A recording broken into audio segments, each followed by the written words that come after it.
अरे ओछू नाक पण असली नाक। MDH કાશ્મીરી લાલ મરચાની પાવડર।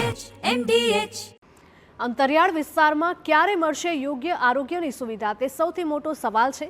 વાત છે જંગલો અને ડુંગરોથી ઘેરાયેલા એવા છોટાઉદેપુર જિલ્લાની, કે જ્યાં 20 કરોડના ખર્ચે બની રહેલ નવીન સિવિલ હોસ્પિટલનું કામ મંથર ગતિએ ચાલી રહ્યું હોવાથી અનેક ગામડાના દર્દીઓ પારાવાર હાલાકીનો સામનો કરવા મજબૂર બને છે। દર્દીઓને જેમ તેમ કરીને જનરલ હોસ્પિટલ સુધી પહોંચાડવામાં તો આવે છે, પરંતુ અહીંથી અન્ય હોસ્પિટલમાં રિફર કરવામાં આવે છે। જે સંપૂર્ણપણે ત્યાં આગળ જગ્યા નથી, પૂરેપૂરી અસુવિધા છે, સ્ટાફની કમી છે।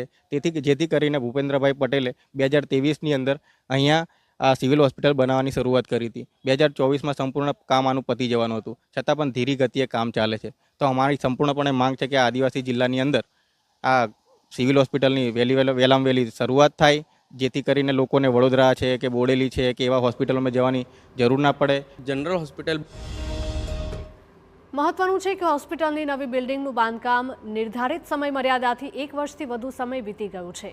મુખ્યપ્રધાન ભૂપેન્દ્ર પટેલે પણ 27 જૂન 2024માં મુલાકાત લઈ ઝડપી કામગીરી માટે સૂચનો આપ્યા, છતાં ધીમી કામગીરી થઈ રહી છે।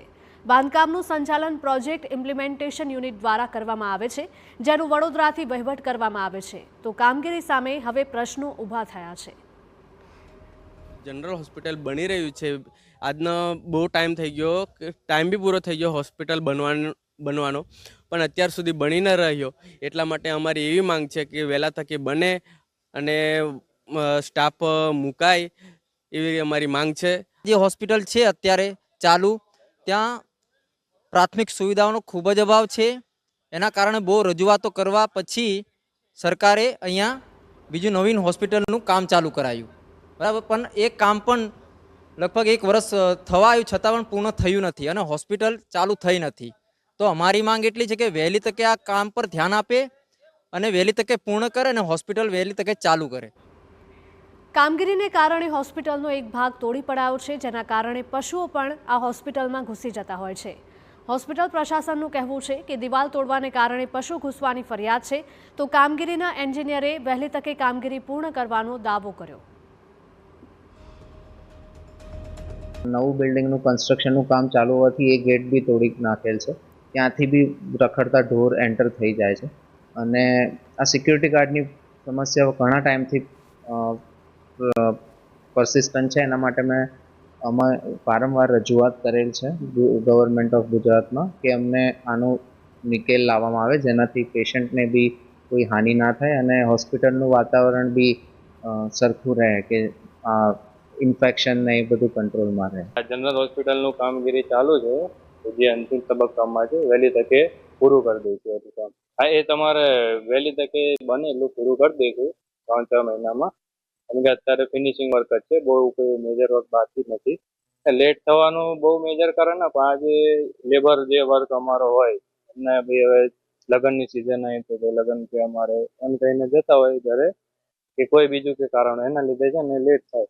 ગુજરાતના છેવાડે અને મધ્યપ્રદેશને અડીને આવેલો આ છોટાઉદેપુર જિલ્લો છે અને આપ જોઈ શકો છો કે આ છોટાઉદેપુર જિલ્લાની જનરલ હોસ્પિટલનું આ મકાન છે।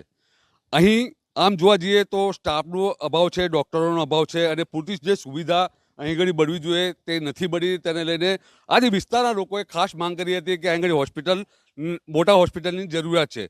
આ લોકોની માંગને લઈને હવે આપ જોઈ શકો છો કે આ જે બિલ્ડિંગ છે એ બિલ્ડિંગ કરોડોના ખર્ચે, એટલે કે 20 કરોડના ખર્ચે બની રહ્યું છે।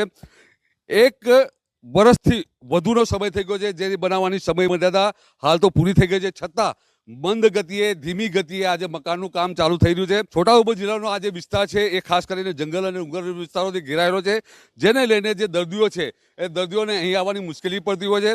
ખાસ કરીને અહીં આવતા જે લોકો છે અહીં મોટા ભાગે રિફર કરી દેવામાં આવતા હોય છે।